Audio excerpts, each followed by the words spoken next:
Hi everyone, and welcome back to the Burnt Brass Homestead channel. This is an update to the sweet potato slips that were placed in the water to root several days ago.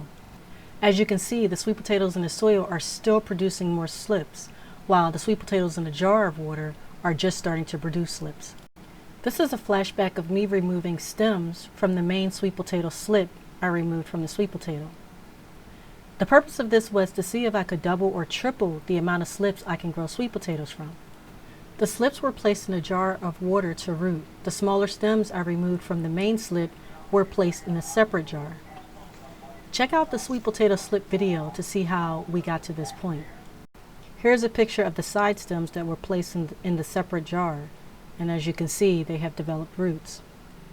I'm curious to see if these side slips will generate any sweet potatoes.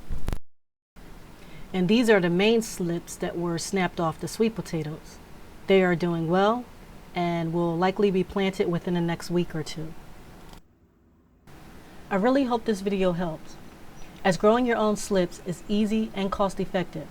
Check out my last video to see how much 10 slips cost versus growing well over 50 slips for the cost of 2 sweet potatoes. Please share this content with anyone you think can benefit from it, and by commenting and sharing these videos, you will help this channel grow.